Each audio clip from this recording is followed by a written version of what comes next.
వామ్మో గిదేంద్రో నాయనా గింతగానం పెద్దగున్నది. మన ఖైరతాబాద్ గణపతి కదా 60 అడుగులు 70 అడుగులు ఉన్నట్టే బగ్గనే పెద్దగున్నది కదా. ఒక జాగలకెంచి ఇంకో జాగలకు మార్చుకునే కంటైనర్ ఇల్లో లేకపోతే ఏదన్నా హోటల్ అని పరిశాన్ అవుతున్నారు కదా. ఇల్లు కాదు హోటల్ కాదు ట్రాన్స్ఫార్మర్. కరెంటును కంట్రోల్ చేయనీకి వాడే పెద్ద ట్రాన్స్ఫార్మర్. ఫ్యాక్టరీల కోసం వాడతారట గిసొంటి పెద్ద పెద్ద ట్రాన్స్ఫార్మర్లను. మహారాష్ట్ర సోలాపూర్లో తయారు చేస్తారట గిసొంటి.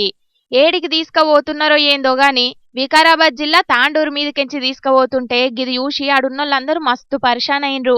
ఇక పెద్ద హైడ్రాలిక్ టైర్ల లారీల తొవ్వ వంటి వైర్లను తప్పించుకుంటా తీసుకుపోయిండ్రు గిట్లా. ఇక వీడియోలు వైరల్ అయ్యే వరకు ఇండ్లల్లో పెట్టే ట్రాన్స్ఫార్మర్లు చూసినాం, గట్లనే బాయిల కాడ పెట్టుకునే ట్రాన్స్ఫార్మర్లు చూసినాం గాని గిసొంటి బాహుబలి ట్రాన్స్ఫార్మర్ను గింతవరకు ఎప్పుడు చూడలేదని అనవట్టిండ్రు గిది చూసినోళ్ళందరూ.